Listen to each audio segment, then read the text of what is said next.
Hi, and welcome to According to Weeze, the podcast. With me, your girl Weeze. This is a show where we're going to have candid conversations with the hopes of finding a way forward in community. See, fundamentally, I believe that we exist at the intersection of our complex identities, politics, and our sociocultural systems. And let's be real, the only way to dismantle it all is to dissect it. So get cozy, get comfy, and let's dive in. Hello, and welcome back to another episode. I can't even take myself seriously when I do it. Y'all should see my guest face because they know me, and so they're like, what are you doing? What's up, y'all? Welcome to whatever episode we're on of According to Weeze, the podcast. So you may have noticed you didn't get a podcast episode last week. And frankly, it's because this is a labor of love, and everybody that I am in community with is an amazing human that is in some way, shape, or form working in overdrive right now to fight the varying systems and the varying arms of the system as we come upon our, a week and a half left to this shit show that is called an election. So people are hella busy and really swamped, and folks had to reschedule, which is totally fine. So y'all will get an extra episode in November. Don't worry about it. You know, we always make it right around these parts. But that being said, I'm super amped to have today's guest on. If y'all have been following me for a while, y'all know this name. Today we have Anderson, who I might be the only person that calls them Terralyn, but I'm gonna do it. So, hi, Boo. Hi. How are you? Good. I'm so good. I'm so happy that we're doing this. Me too, finally. We've been talking about it for hella long. Yeah, we have. Literally, when they were sitting on my couch last week, we were like, oh, crap, we have to record a podcast episode. And then it didn't happen. We were busy doing life things. Anyways, tell the people the things that they need to know about you, that you want them to know about you right now in this moment. Ooh. That's not in my bio, because we'll give them that. Oh, yeah. Well, I mean, basically, my joy most recently is saying I do what Weeze does, but for gender. So I'm a gender equity educator, and what else do I want y'all to know? As you may have picked up on in that little brief thing, I use they, them pronouns. I identify as a trans, gender nonconforming, genderqueer human. Words to describe my identity are always hard for me to actually grasp. It feels like it changes almost daily, the words that feel most in integrity for me. And so I think the most important thing that y'all need to know is that I'm a gender bendy person, and that's important to me. And so I use they, them pronouns, and queer as fuck in all of the ways. And also, I think other social identifiers are real important, especially for the conversation that we're having today. So I am white. I grew up in an owning class family. I am temporarily able-bodied and minded at the moment. That has changed throughout my lifetime and will continue to change, as it will for all of us. And I hold a marginalized spiritual and religious identity. That's as much as I want to say about that right now. I think that's pretty much the extent of it for now. What I feel called to share in the moment. Can I tell you what my brain just did? Oh, let's do it. Okay. You said gender bendy, and then that made me think of firebender. Which, are you an anime person at all? I'm not. No? Okay. Well, for my anime people, they're about to be like, oh my God! I'm not super into anime, but I'm very much into firebender, and they deal with elements and all the things. And then my brain was like, oh my God, how cool would it be for the next generation to see something a la firebender, that communes with the universe and planets and has all these powers, but like around gender bendiness. Anyways, we can have that conversation later. It would be very cool. I have literally no idea what you're talking about. I know. And everything that you just said resonates with me. Pretty much, yeah. Cool. Great. Anyways, so that's not for you then. That's for people listening who are equally nerding out over firebender. And welcome to my brain, which Carolyn is very accustomed to. Okay, so today, we do a lot of straight up teaching, both myself and Carolyn in like our own respective spaces. And then on this podcast, we do a lot of teaching. And one of the things that came up from you being here last week was these constant conversations around both like a frustration as well as an understanding of like, yes, like I'm marginalized in these ways, I'm privileged in these ways. And because of the work that we do and really trying to push for equity and humanity and civil rights across all social identities, our privileged identities we recognize need to be completely like unfucked. And also we're just like, people, like, let's do the thing. Like, come on, like, it's not that hard, right? Well, that's the belief that I hold. I'm like, it's not that fucking hard. So just so people have like that context. So one of the things that like to synthesize all that, it's that we're noticing, I'll say I, and then I'll let you jump in here. Like I'm really noticing, and this is my like literally, I would say if I could pick one bane of my existence in the month of October, it has been this watching people who hold marginalized identities, who also hold privileged identities, act like they don't understand the ways in which privilege works or the ways in which privilege is so deeply rooted in ourselves and can create an inability to see outside of one's privilege, as though their marginalization erases all of that and that they somehow cannot also be totally guilty of reproducing systems of oppression, whether it's in language, in action, in behavior, in thought, in, whatever the thing is. And so here we are. Absolutely. I think that, to just add on what you're saying there, I feel like it's really important for us all to recognize that we're intersectional humans, and every single one of our identities cannot be seen as siloed, right? We can't, I'll just talk about me. I personally can't see my whiteness separated from my gender queerness. I can't see my queerness separated from my class privilege. I can't actually separate those things. And doing so, especially when doing so lets me off the hook in some sort of way, like, oh, I'm queer, and so I can't possibly be problematic. Like those sorts of thoughts are incredibly detrimental to my own liberation and everyone else's, right? The idea that I could ever be let off the hook for taking responsibility for my privilege and using it in a way that is going to better humanity and better the world. Because as we know, because we're intersectional human beings, we can never, well, let me say that differently. Our liberation is intertwined, right? 100%. It has to be both and. So no human, I would invite y'all to like really think about this. No human can ever be let off the hook. And if you want to be let off the hook, you're doing yourself and everyone else a disservice, right? I just like to start there.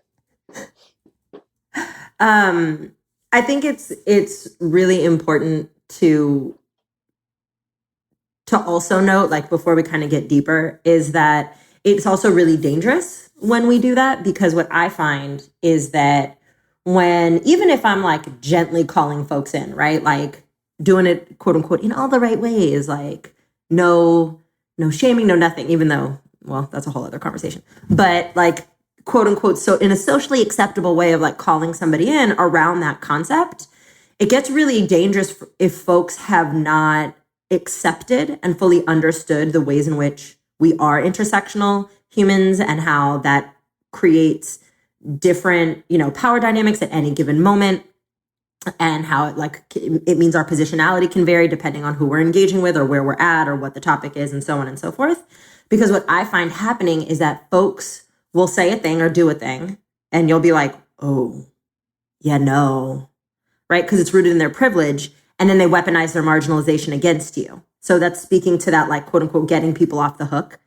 But the reason that to me, like, it ends up being so dangerous is because when we see it, it's one thing if in your brain you're like, nope, I can't be problematic because I'm also marginalized, right? Or I am marginalized in certain ways.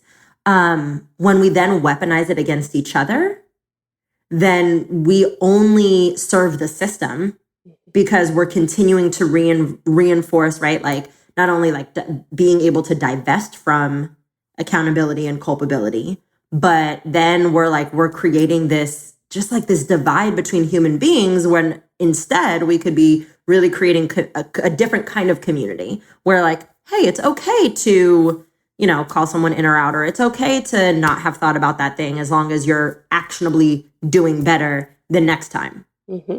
Right? Like, shout out Dr. Maya Angelou. Also, can I just read you my favorite quote on this idea of liberation being tied up together? Yes.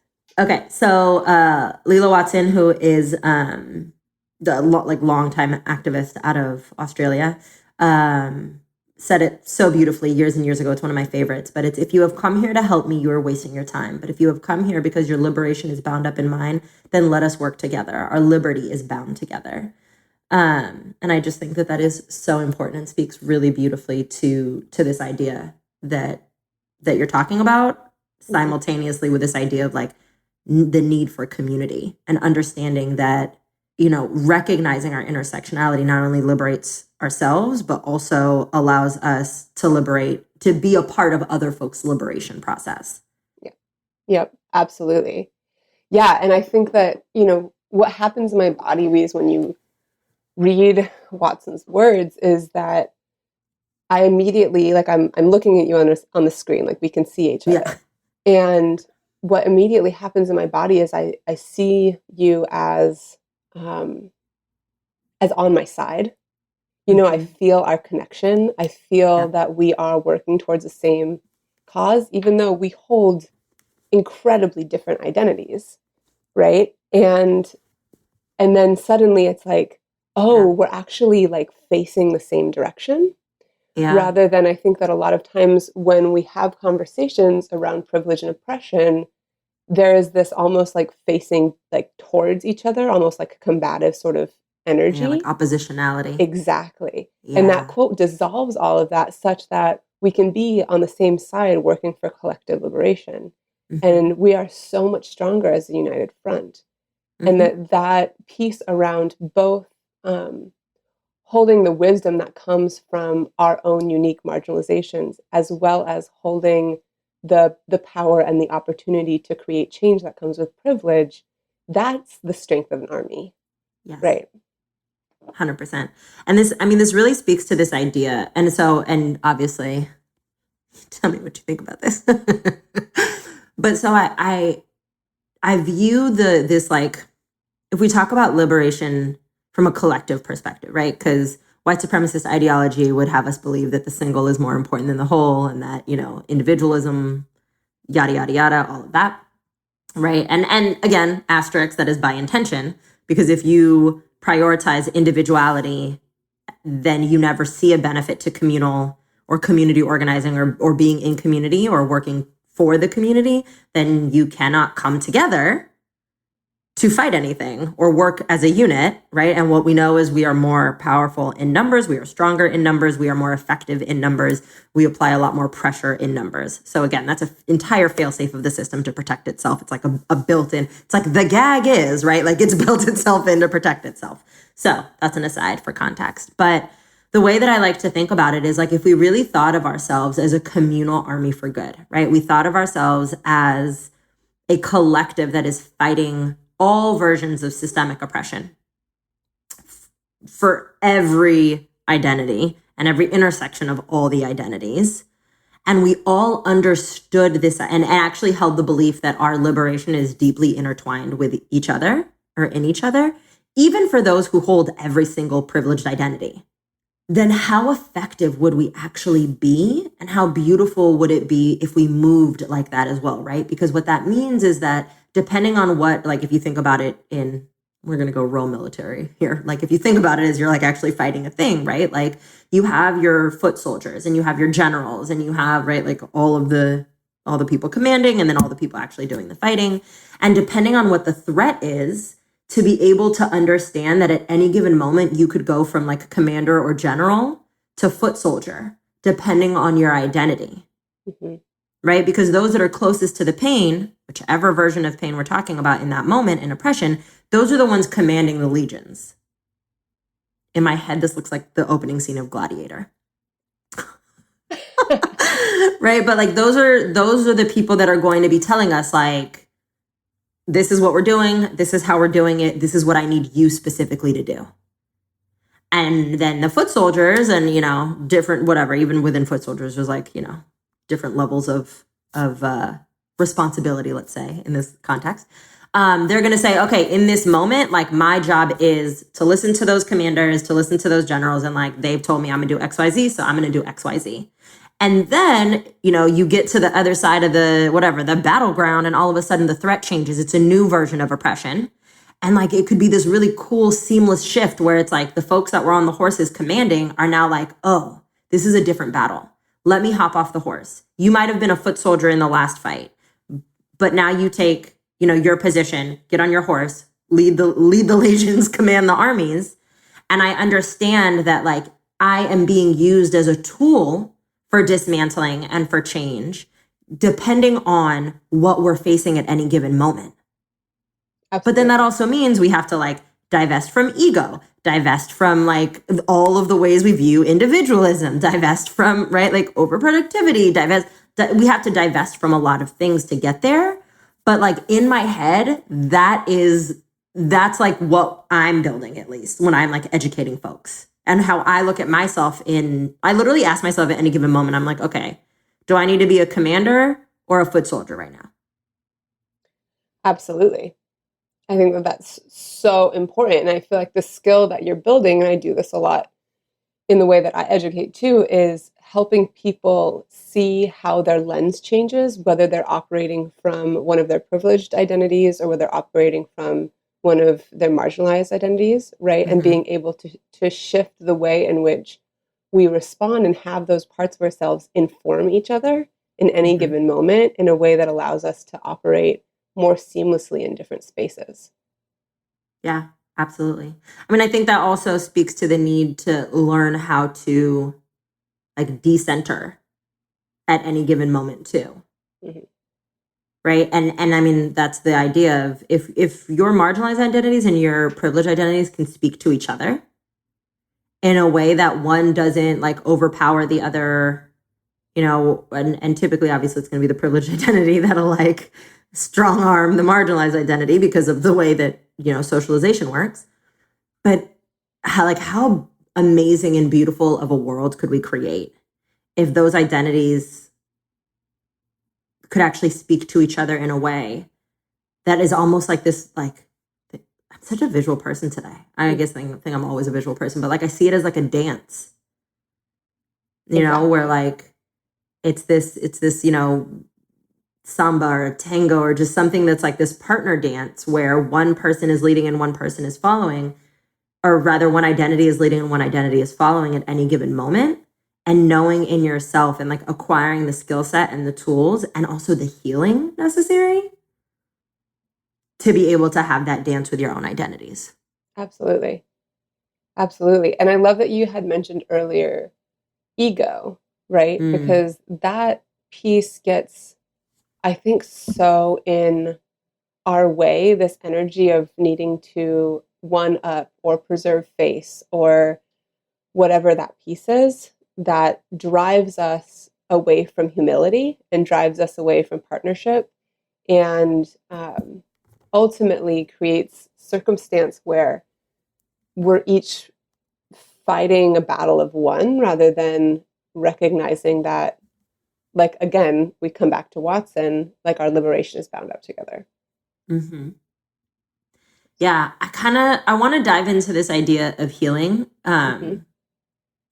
Also because you're a therapist and you know, and you work specifically like in like embodied healing, so somatics, because I think that that's also part of the conversation that's really being left out, that I see being left out. It's like this expectation of like, well, if you hold a privileged identity, then there's no healing to be done there. Like, you just have to accept that you don't see things. And if you hold a marginalized identity, like, you're this broken mess that has to heal completely before, you know, which I think is, by design.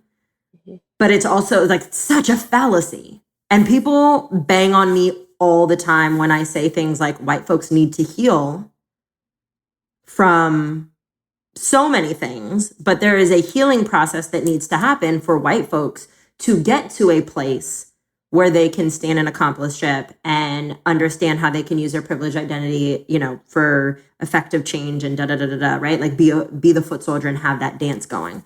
People get so upset with me when I say that. So since you're a real life professional, why don't you talk to us a little bit about your views on that?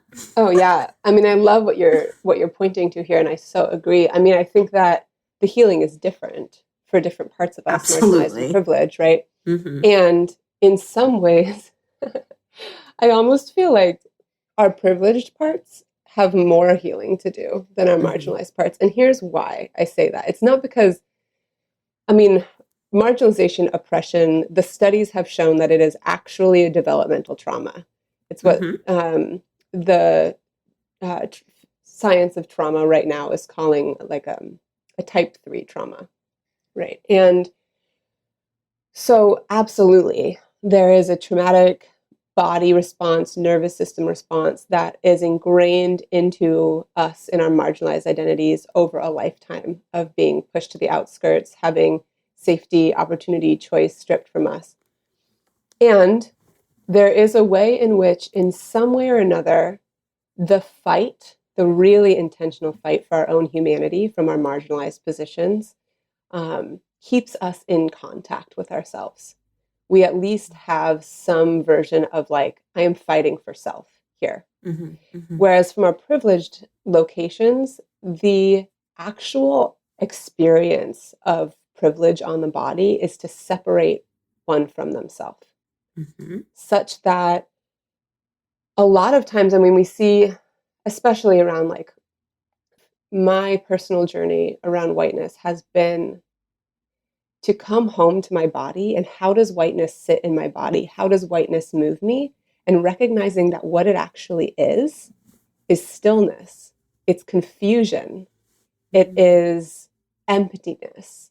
It feels like I am literally in a white room. I can't see the walls. I don't know which way is up. I am like so fucking disoriented. Mm-hmm. And that is what privilege does to us, such that we reach out to everybody else to find our way. And the healing that has to happen on a nervous system level is, what is the substance of me actually, right? How do I find myself in this system such that I reclaim myself from what I have been taught and therefore find some agency within a system of oppression where I hold a privileged identity. And then from that place, we can actually move. Before we do that work in our nervous systems, in our bodies, we can't take action. I mean, I hear in my marginalized location, I hear cis hetero people all of the time ask questions that that feel like I'm often talking to children. It's like, what do I do in this situation? How do I find my sea legs? Because you're in a system, you're like living from a place of privilege. It's really hard to locate your autonomy from that place. Mm-hmm. And that is true, I think, I would venture to say, and I hear you saying like, yeah, and nodding, that like, that's pretty true of like your work with white people. Do you agree? Yeah, 100%. Yeah. And so our healing from our privileged locations is actually like finding the substance of us again, finding connection to our nervous system, staying engaged in that when the dissonance of shame and guilt creeps in, mm-hmm. right? And then recognizing and re-engaging and actually like erecting our spine and leaning forward into the discomfort so that we can stay engaged in the fight and stay engaged with what needs to be done rather than dissociating and checking out, which is the function of privilege. Yeah. I think the other thing that's really proving to be a disservice to folks on like in that journey, right? Regardless of what their privileged identity and orientation is that we also then live in a world that says you don't have your sea legs, right? Like you actually don't even know that you have legs, let alone how to use them yet. Right. But I'm going to ask you to run so fast that you might be able to fly. Like, hi, welcome. You just figured out that you have limbs attached to your body. And literally 2 seconds later, I'm asking you to do something that isn't even feasible, right? Like, I want you to fly with your legs. Figure it out. Okay, bye, thanks, right? Like, and that's what society is saying, which really ends up proving to be a disservice, because then what happens is that folks don't take that time to your point, like come back to themselves, do their own healing, and truly learn from a place that enables them to not only decrease the harm that they're causing, wreaking havoc through their, because of their privileged identities as they're navigating the world. But it doesn't allow them to really build discernment in a way that feels authentic and true and is rooted in like a grounded nervous system and connectedness. And so then folks are like, but I read all the books and I did the things and everybody told me to like run so fast that I could fly and I'm trying. It's funny. We had this conversation on the word trying, right? Mm-hmm. And I'm trying. Look, I'm trying. Yeah, but you tried to fly with your feet before you even knew how to crawl. Right? And so that's the other thing that I see that, again, like from my marginalized identity, when I'm watching white folks, I'm not laughing because it's like, haha, funny, but it's just like this, it's like that laugh when you're like, the irony of like such a beautifully twisted system is that all of this has been designed intentionally to protect itself and to keep folks disconnected from their own humanity just enough so that they then can't connect to other folks' humanity, so that they can't then, right, like bring us back to the beginning of the episode, the beginning of our conversation, so that they can't enter into community in a way that not only is like the dance that their identities are doing inside of themselves, but then understanding the positionality in the army as it needs to change from, commander to foot soldier. Mm-hmm. And it's all on purpose. And it's so beautiful in the most fucked up, twisted way. It's brilliant. Like, it's so brilliant. And I ask myself sometimes, I don't know if you have this moment. Do you have this moment sometimes where you're like, who is this, the mad, like, brilliant genius that thought this up? Or is this just like the system evolved over time and it has now taken on, like a complete life and brain and mind of its own, that it just like does its thing? Like, it wasn't even actually intentionally by design, but now it's, it is what it is. Like, oh my God, you don't watch Stranger Things, so this wasn't going to work. Never mind. I was going to give you a whole Stranger Things analogy, but it would also involve ruining it for you, so I won't. But do you see what I'm saying? We're almost like a bug in a pesticide, where like, bugs were just born. They were created or evolved, or depending on your belief system. And you try and kill it with pesticide, or, keep it from eating crops. And the bug is like, oh, well, I'm just gonna eat a little pesticide and I'm gonna get stronger. And I'm gonna get a little smarter. And I'm gonna realize, okay, let me not eat the plants at certain times, or let me only eat just a little bit. And now I'm gonna evolve and I'm gonna get stronger and I'm gonna be able to outlive the pesticide. And so now the pesticide is like, well, damn, we're like 2 pesticides behind on actually killing these things. So now I got to find a new pesticide. And the bug's like, haha, but I'm going to continue to evolve. Or did somebody design the bug? You know what I'm saying? Does that make sense? I do see what you're saying. And I'm really curious. So when we like are going towards a destination, like we set out in the ocean to go west, right? We're constantly having to course correct. And there's, brilliant technology around looking at the stars that humans have been utilizing for ages. Mm-hmm. And so if we're going to take that analogy, I think that when you set out to go in a direction, such as you set out a theology that, or an ideology that one group is better than the other, Mm-hmm. right? A system of dominance. Men are better than women. White is better than color. Like those sorts of things. I really feel like that becomes your North Star. And then as you travel in that direction, you're constantly course correcting. And because it's been centuries and centuries and centuries, the system of dominance has insulated itself to such an extent that it's an utter mindfuck. And we're all kind of looking at this like, how did this happen? And how do we even get out of it or see ourselves, as autonomous creatures? Because we're so steeped in it at this point. See, the truth of that makes me really sad, because then what that means is that, every single time there was the moment where it was like, which group are we going to decide to hate? Or like disenfranchise men, women, cis, trans, right? White, melanated, so on and so forth. That the choice was made, and then humans and society are completely responsible, like as a collective, for making the choice to continue to perpetuate it. Because I do think it's a choice. Absolutely. I think that to varying degrees, right? But I think that ultimately it's a choice. And see, that's one of those, like, I know that's the truth, but like, I don't want to know that it's the truth. Does that make sense? Mm-hmm. Yep. Because then that means that it really is all on us. It's not like there was some, Wizard of Oz behind a curtain, like, kind of, or Geppetto, puppeteering this all along. It's like the seed was planted, and then as people, we decided to continue to cultivate it.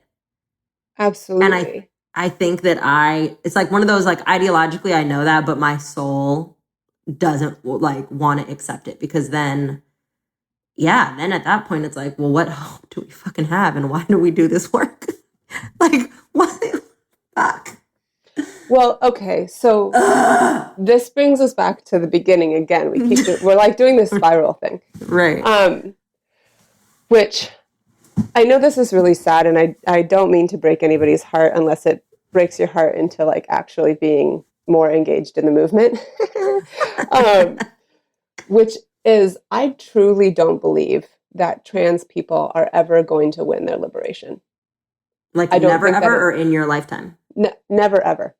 Okay. I don't think that trans people will ever win their liberation by fighting for themselves. I think that it's going to require the system, like the CISTEM,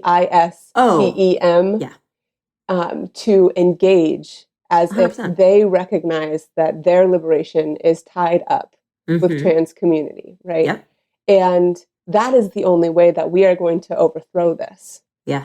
Right. I also, I just don't think that it's possible, because the way that the system is set up.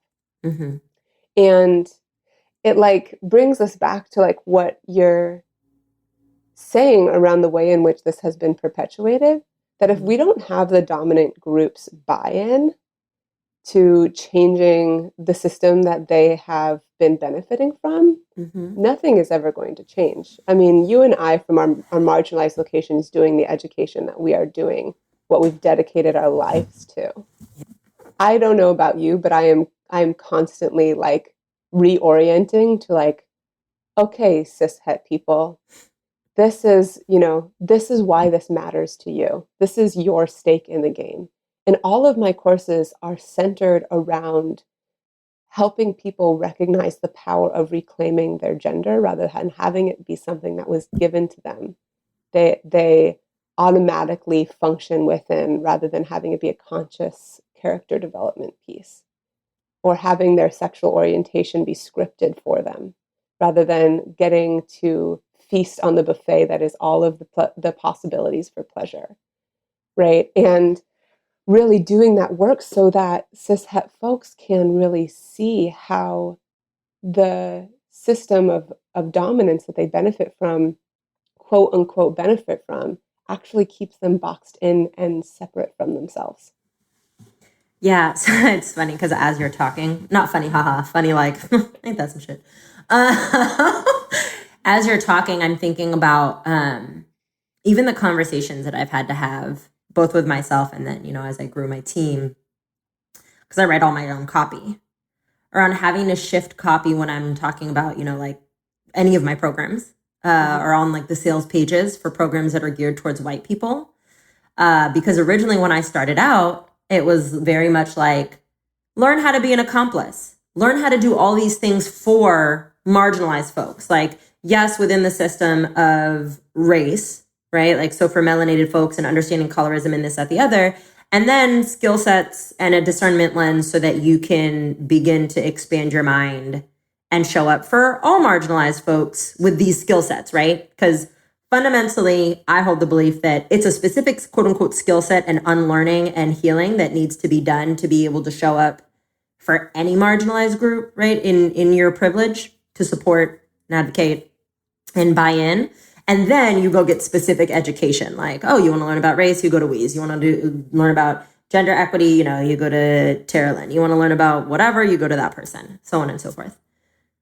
But when I wrote it from that perspective, it was a constant process of having to literally convince white folks when I do like discovery calls or have conversations with them around the importance of the course, convince them that this was worth investing in, that this was worth their time, that it was even just worth it in general, that there was a literally, that there was a point to doing this work. But the second that I shifted my languaging and it became about your healing, white person, and it became about your own, reconnecting of self, your humanity, your trauma, your healing, your liberation, your unsettling. All of a sudden it was like, well, sign me up. I'll do that. Oh, and then as a byproduct, melanated folks are going to get an accomplice out of it. Cool. But it's still about me first. Because that's how privilege functions. Privilege says, but what about me first? Mm-hmm. Right. And so this is, and I mean, I do this in my teaching. I know you do this in yours, where it's like, even though we're coming at it from, on my side, it's race, and on your side, it's gender. You're gaining the skill set to understand like, oh, wait, it's actually not about me first. Let me decenter my ass. Cool. Right. Or it's not about my privileged portions first. Right. Let me decenter my privileged identities. But that was a very, very distinct and conscientious and intentional shift that I had to make for exactly that reason, because convincing cis folk or white folk or, cis men specifically, right, or Christian or, nationalists or whatever the privileged identity is, convincing them to buy into dismantling a system for the sake of the oppressed equity, one, depends on them understanding that our liberation is tied up in each other, but two, has to be framed as still being about that person just to get, or that identity just to get them on board. And it's so fucked. But this is also, I think, the game that we have to play a lot of times, holding marginalized identities and doing this education of like, I know that I have to do this thing and I understand all of the reasons why I have to do it. And it like really grinds my gears.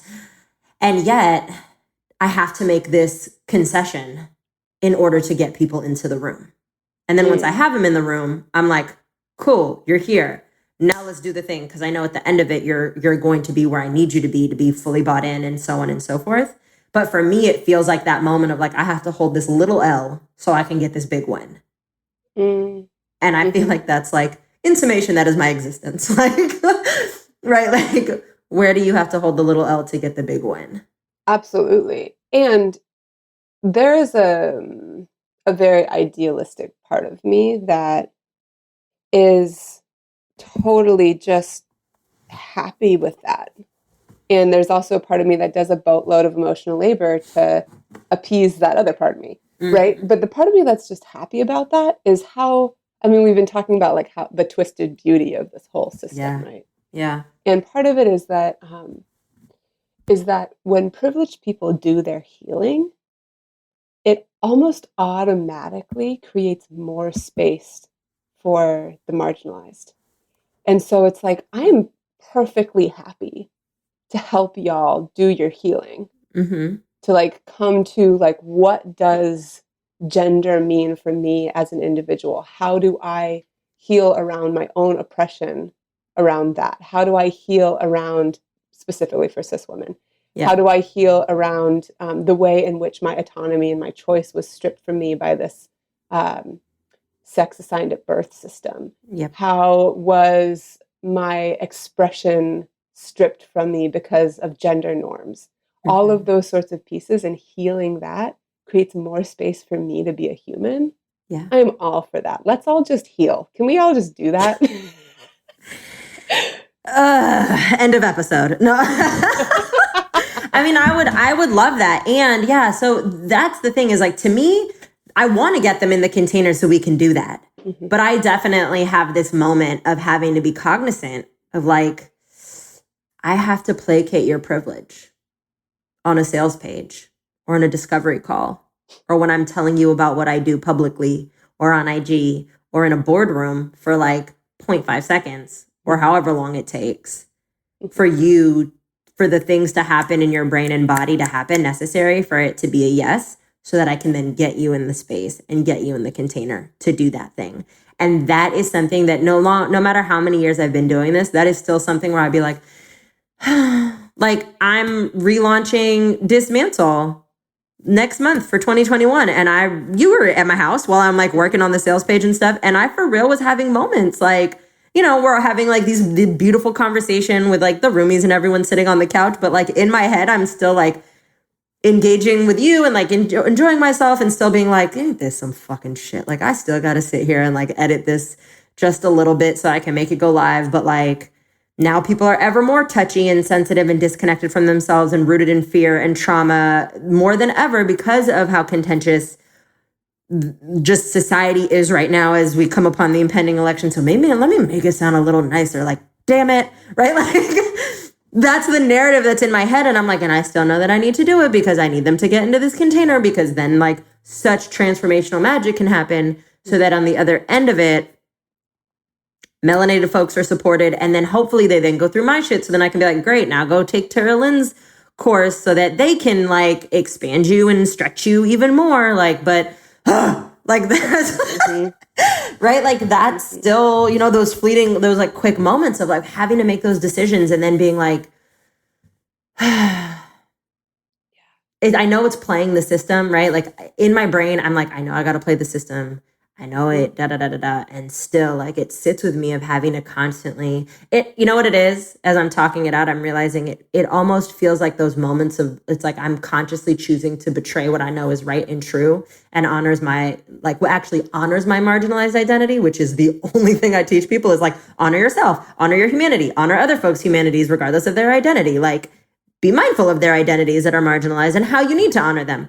And I'm sitting here intentionally and purposely choosing to dishonor my marginalized identity for the greater good or like for the end goal that I know is like way more important. And so it's like, I reconcile it in that way. And like, I'm okay with it because of that. But it's still, I'm just like, moment of betrayal, got to do it, you know, and it never doesn't feel bad. Yeah. It always feels bad. Oh yeah, absolutely. And I see like the tremor in your face almost as you say it, like right. as you speak the words. For sure. I think one of the things that I've been recognizing most recently is that, so I get this feedback all the time from folks like, oh, you hold such great space, Tara. Like, I feel so safe with you to like do this work, right? And I've been racking my brain like, that's not intentional. I didn't like, I mean, granted, I was trained as a therapist. I was going to say, I mean, so right. I guess, yeah, maybe I got a little training. And when I really like dig into that, like what is it? Yeah. What I have to do to hold impeccable space for people who are healing their privileged parts is that I have to hold myself in tenderness in this way that is like, oh baby, you are okay, you are whole, you are seen, you are loved. I'm going to care for you while I am also holding the fuckery that is happening in front of me to like dismantle all of the programming that people Yeah. have gone through. And when marginalized folks talk about emotional labor, that is what is happening. Yeah. And I want everybody to hear that, is that we Yeah. are holding both ourselves while we're holding you. And you. Mm-hmm. And that is a really hard thing to do day in and day out, because when do we get held? When we talk to each other. Exactly. Yeah. I mean, that's such a good point. I used to frame it as like holding and managing myself even, because I don't think people truly realize what it means to be a person that holds a marginalized identity, that creates safe space intentionally for those with privileged identities to dismantle all of that privilege. And like in my framework, I call it like, you know, the unfucking of messy whiteness. For you, it would be the unfucking of messy like genderness, because it's right. It's not just cisness. It's like all the things, right? Genderness. And constantly being what would constantly be like potentially triggering or re-traumatizing or deeply harmful or problematic or a microaggression in the quote unquote regular world outside of the containers that we build, that, you know, you would have an actual reactivity or trauma response or be hurt by in those containers. You're like, I can't do that because I need to manage that and I need to hold myself while I'm creating a space for you to be able to do the thing that you do here, so that you don't go do it in the world and just unleash it on people who are not willing and ready and have consented to that being in the space with you while you're going through it. Because it's, to me, that's the part. It's not just about the emotional labor. It's about the consent around emotional labor. So not only is it not free, you're also not entitled to it. Mm-hmm. And folks don't realize that whenever they're walking into our spaces, respectively, or anyone who does any kind of work like this that holds that marginalized identity in which they're also working, which is who you should be learning from, right? We are constantly having to do that. Yeah. And it is profoundly exhausting. Like people will ask me on calls sometimes, I don't know if you get this, clients will be like, oh, like, how are you feeling? And I'm like, I am profoundly soul level exhausted, but we're not going to get into it right now because we have things to do. And they're like, oh, okay. Yep. Yeah, absolutely. Absolutely. And what's interesting is like what you're saying around we feel held when we talk to each other. Mm-hmm. I want everybody who, you know, like locate your privileged identities right now. Mm-hmm. And I just want us to all like recognize that there is something deeply sacred and profound to marginalized people being in community with each other around their own marginalization. Mm-hmm. And that those spaces are so sacred. Mm-hmm. And it is not about discriminating against anyone with privilege. It is about like... I'm sorry. I just hear that all the time. I know. Reverse racism, reverse discrimination. Like, first of all, that's not how any of that works. But please continue. That's another episode, and we should totally do it. It really is. Yes. For sure. Yeah. And I really feel like we need to recognize that there is something pure and sacred about that. And just that is part of like showing up for each other, mm-hmm. is realizing that like you can't replicate that for anything.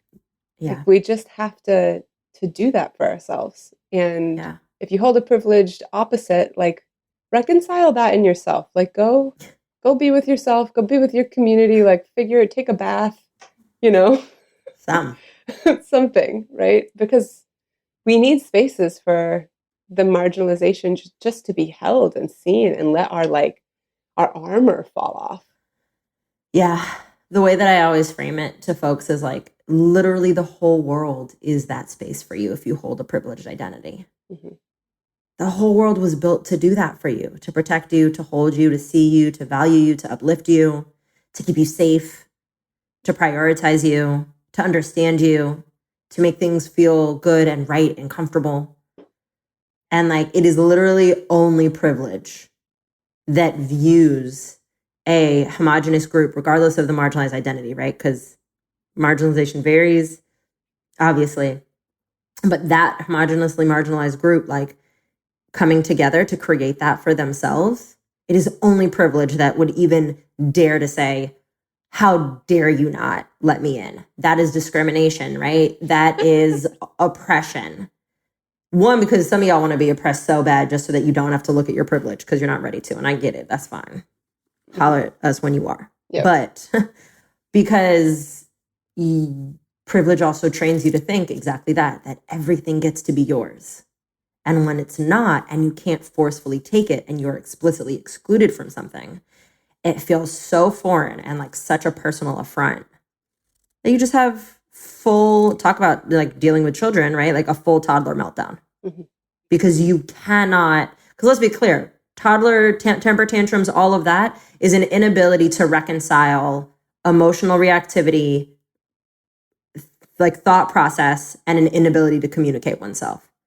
Yep. Like that's what it is. Absolutely. So that's why also like when kids have temper tantrums, I'm like, give them a second. Like they're having a moment, just like when white folks do, or I'm sure for you when cis folks do. You're like, let me know when you're done. But that's effectively what it is. Absolutely. And that's not, okay, let's just be real. That is a little infantilizing. And what we're normalizing here is a developmental curve, right? Right. And that everybody is developing, right? And that's really important. I mean, the way in which you're articulating it, like, so reminds me of like TERFs, right? And I have this conversation a lot. So for those of you who don't know the acronym TERFs, it's trans exclusionary radical feminists, right? These people who really, really, like cis women who are really desperately fighting for their own liberation. And that's just it. They're fighting for their own liberation. And this thing that happens so often in feminist spaces where trans people aren't included, specifically trans women, is this, I believe, comes from this place where cis women have been fighting so desperately for so many centuries for their liberation, to be like recognized in their oppression, to be recognized in their humanity, that they're like so defensive around letting anybody in for fear of diluting the cause, or for fear of letting someone in who is disguised as a woman, or like, I mean, I say that in a really sarcastic tone because it's I'm like, extremely problematic that accompanied it, right? Yes, and that comes from this place of like, I have been oppressed, and then, but the funny thing is that that the guardedness around it is not about oppression, actually. It's about the privilege that is inherent in being a cis binary person, right? And so cis women particularly have been fighting so hard for their own recognition, for their own liberation, that they cannot grapple with the fact that they also hold privilege.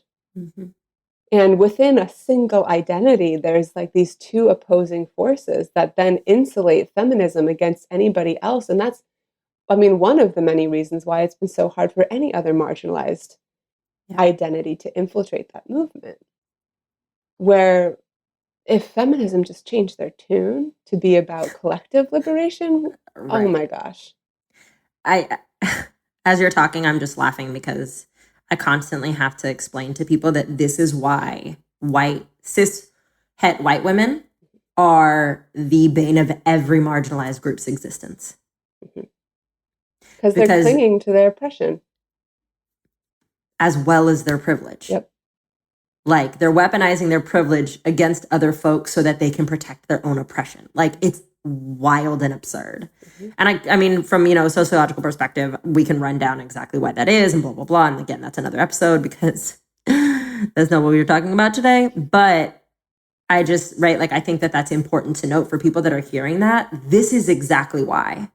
And a beautiful way to wrap up, because that is the epitome of having both a marginalized identity and a privileged identity, and not being able, or not having done the healing work and the education and the unsettling to be able to get to that point where your identities can dance seamlessly with each other so that you understand how to be a general or a foot soldier at any given moment.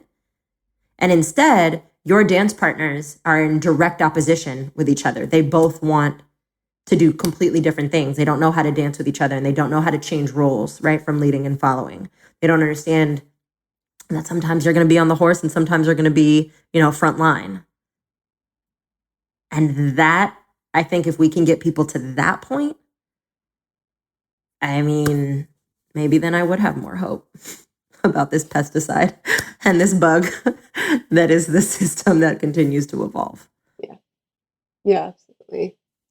Anything else you want to leave the folks with before we bounce? I love you all. Keep fighting. Thanks for being my friend, Weeze. So good to just nerd out with you. I know, right? For all of y'all, how dare I forget? So I always do a call to action, a thing that people need to do or learn, or one thing. So typically it'll be find a local org in your area, or find one person on social media that is doing XYZ and read something about them, or buy a course or whatever, go do that thing. So since you are my guest today, what would you like people to do from a gender equity perspective? What call to action do you want to give the folks?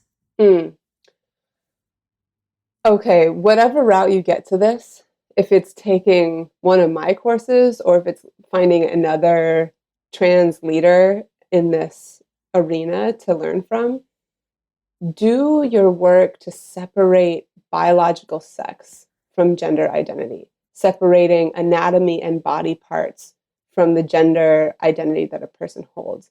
Because if we can actually pull those things apart in a really embodied way, in a way that you feel in your bones, so that when somebody asks you, how do you know you're a woman? You don't say, because I have a vulva, right? Actually separating those things. Yeah.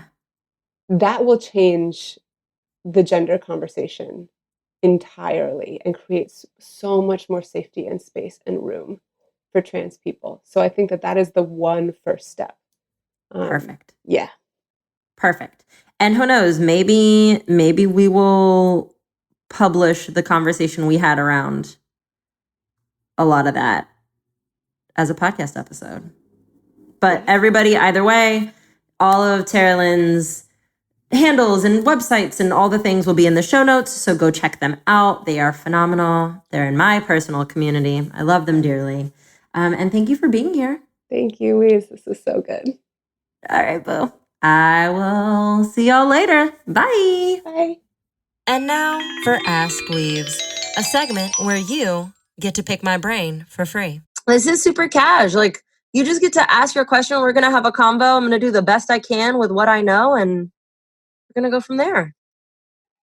So, okay, I don't know if you got a chance to read through the questions and stuff. So I'm an artist, and I have for a long time wanted to do a series centering women of color in my work, and I have not. I've worked really hard actually not to do it because I'm white, specifically because I'm white.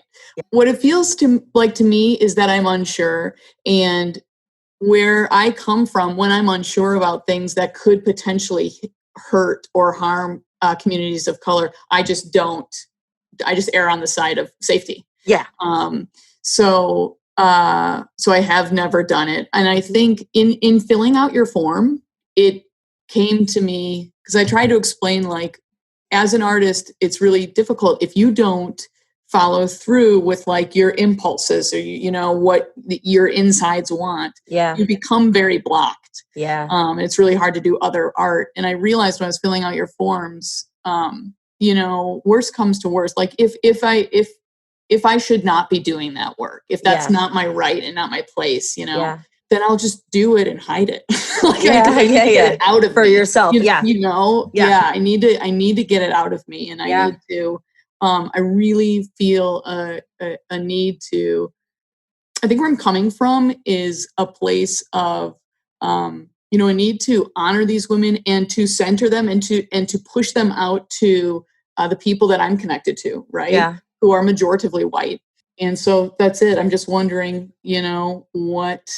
what your thoughts are on that. And again, I'm very grateful to you for this. I had signed up. Have you heard of Race to Dinner? Have you heard of that? So I had a friend of mine in Chicago who was doing that, and I was going to participate in that, and then had a medical thing and wasn't able to go. And I was really looking forward to like discussing this issue. I'm from a really small town, really small. And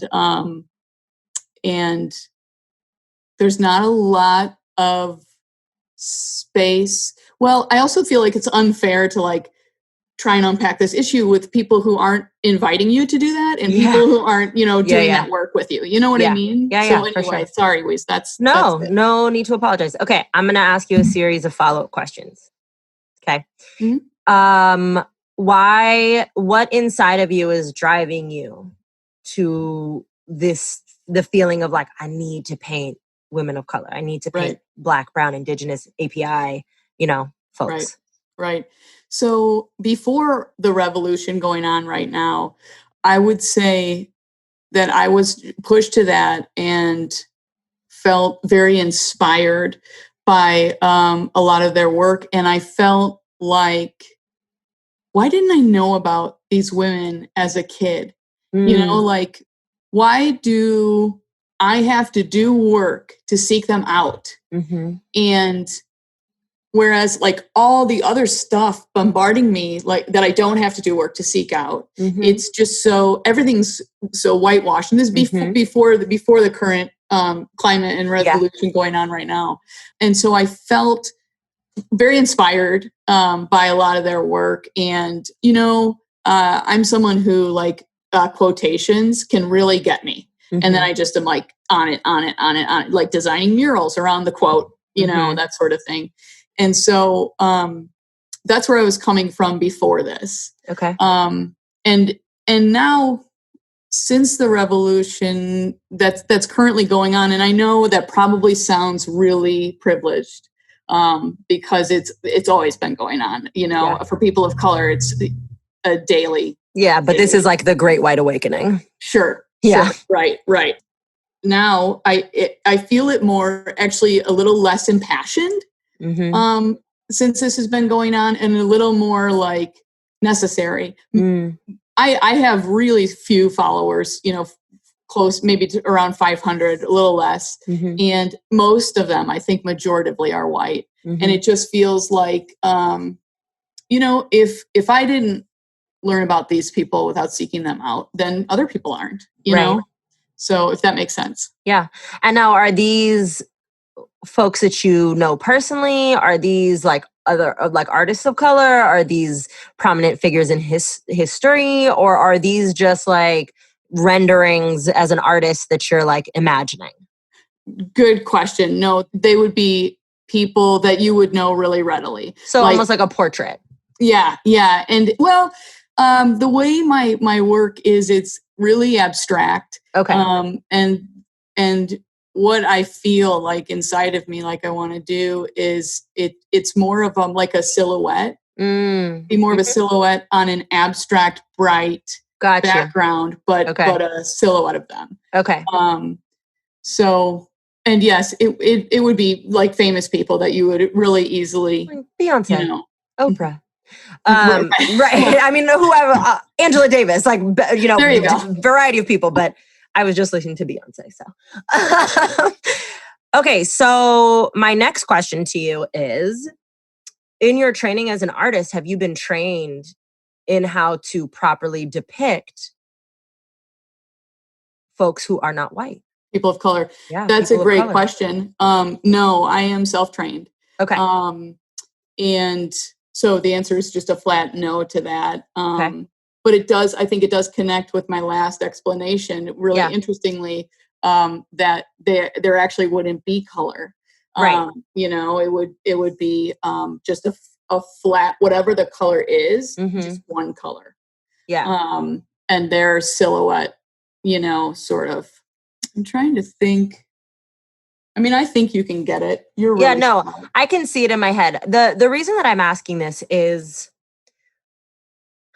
I don't have like and again, right, this is me, Weeze, who I am. My personal like initial response is not like, no white people should be painting folks of color, right? Or should do artistic renderings of folks of color. That is not my like initial, like it's a yes or no, right? What I will say is, if you are going to do it, you have to make sure that you can serve your, not only the art, but like, the person, the likeness, right, with the same level of respect and craft that you would a white subject. Because how often do we see, Vogue covers of Black women who are photographed by white photographers and they look flat, like, and there's no life or richness to the human that you're looking at in front of you for no other reason than that person never learned how to properly light that subject. Sure. Right? And then you see that same person photographed by somebody who has the proper training, artistic training to light, a deeply melanated subject. And that you're like, look at like the soul and the spirit and the richness, right? Totally.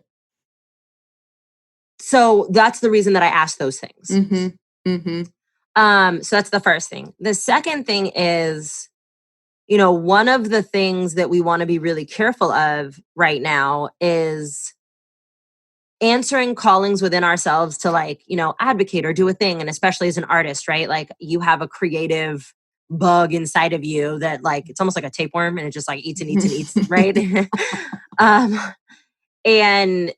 And being really mindful of the fine line between like honoring the creative inside of you while also not then occupying spaces that should not be occupied or that are better served being occupied by others. Right. Totally. It's one of my biggest fears. Yeah. Right. And so I'm not saying it's a hard no, but what I am saying is that there are very particular ways in which one has to engage with it. Okay. So again, right, first check, do I know how to properly honor this subject? Right. Okay. And like bring life to the subject as the subject truly exists, right? So like making it even simpler, do I know how to, like in this case, you're doing silhouettes, but like, do I know how to properly shade or light or, or whatever your modality might be, right? Like your medium might be like, do I know how to use my medium to properly capture, different shades of melanin, or subjects who are not white? The next thing is, are there artists who are already doing this that are of the same, like, social demographic as the people that I want to paint? And now that isn't to say like, now don't do it, but perhaps a better way to do it would be, let's say me, Weeze, whatever. Like I paint people of color. Like all of a sudden I'm an artist, right? I paint. Okay. And so like I paint people of color and I just did a whole series on revolutionaries of color that we all need to know about and learn about. Right? Okay. Maybe then instead of me, Weeze, or maybe then instead, Annie, instead of you like redoing, like recreating the wheel, maybe you're like, wow, I was really inspired by the way that this particular artist who shares the same, either social identity or is just like a person of color, since I'm painting, various people of color, they've already done it. So maybe what I do instead is I do my rendering, perhaps slightly like inspired by that. And when I post it or when I share the original content creator as well, the original creative. And then I'm really, really mindful of pointing people in the direction of learning about, so let's go with Angela Davis, right? Like, let's say you do a silhouette of Angela Davis, an artist of color has also already done that, right? So maybe for every historical person, you're making sure that you're tagging on and or paying homage to an artist of color. Sure. Right? Sure. And then also saying, and do you know who Angela Davis is? Right. Right? The purpose of this piece is to make sure that you're appreciating the art, cool, great, fine, but this is just a doorway into leading y'all into the need for education or the need for knowing who this person is or the impact that this person has had on my life. And so I suggest that you go learn about them. And here's maybe a podcast or a really great resource or, I don't know, any of the books she's written. You know what I mean? Right. Like actually pointing them in the direction. Mm-hmm. So that would be the way that I suggest doing it. Again, there might be people who say, Annie, you have no fucking right Sure.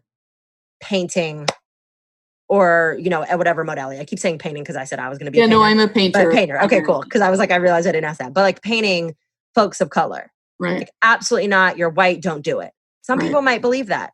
Right. Right. Other people are going to say, who fucking cares? Just do it. Like it's, you know, that's the right of the creative and that is artistic expression. Mm-hmm. Mm-hmm. And I personally find that, you know, both of those rhetorics can be harmful. There are definitely certain things that's like hard no, you don't do it. Right. Right. Yeah. But I don't think this is one of those. I think that because we are talking about art, we are talking about creativity. There are ways to honor and to amplify and to use art, because art has always been used not only for expression, but for, you know, political statements and for, you know, to kind of push revolutions forward and to bring about, you know, either change or awareness. And so I think that you can do it. I just think that it has to be very mindful. I think you need to honor both the subject that you are depicting and also then use your whiteness, because, you know, people are going to pay more attention and automatically think that, right, culture of whiteness, white is right. You're more credible, better, da da da da da da da. And it doesn't even have to be like one artist, you know, for the whole series. Like you can kind of like shout out multiple artists like for a series, or you can shout out a different artist for, you know, each different depiction. There's so many ways to do it, but I think that is the way to respect and honor this particular topic of like, how do I